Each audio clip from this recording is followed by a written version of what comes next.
Baik, saya atas nama Matilde Naula Dosinaeng dengan NRP 15/2023/014 dari kelas A mata kuliah Keamanan Jaringan. Saya akan menjelaskan di tahap 2-nya mengenai SQL injection. Yang pertama, apa itu SQL injection?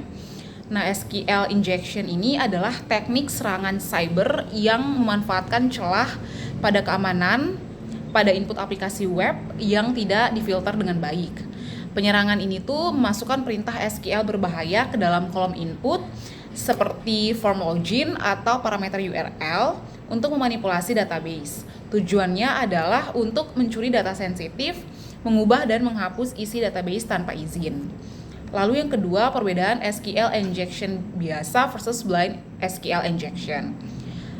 Untuk SQL injection biasa atau error based union based, penyerang dapat melihat hasil serangan pesan error database secara langsung di layar browser. Hasilnya instan dan jelas terlihat. Lalu untuk blind SQL injection sendiri, penyerang tidak bisa melihat pesan error atau hasil data secara langsung. Mereka harus menebak data dengan mengirim pertanyaan yes or no, ya atau tidak ke database.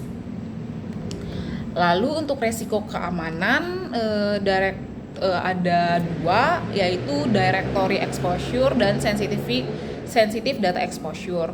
Untuk directory exposure sendiri, resiko di mana struktur folder server terbuka untuk publik. Penyerang bisa melihat file-file internal, memahami arsitektur aplikasi, dan mencari file sensitif yang lupa dihapus oleh pengembang.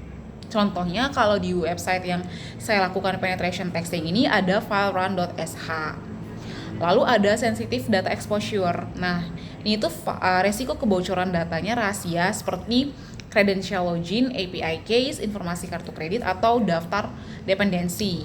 Nah, kalau yang saya lakukan ini tuh ada namanya composer.json. Nah, kebocoran ini memberikan peta bagi saya sebagai penyerang untuk merancang serangan yang lebih besar dan spesifik. Lalu, kenapa penetration testing ini harus memiliki izin resmi?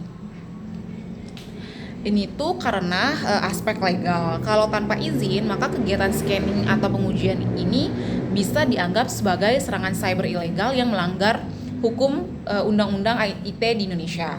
Lalu etika profesi, memisahkan antara seorang ethical hacker dengan cyber kriminal. Lalu keamanan operasional, memastikan pemilik sistem mengetahui adanya pengujian sehingga jika terjadi gangguan atau sistem down, tim IT sudah siap melakukan pemulihan.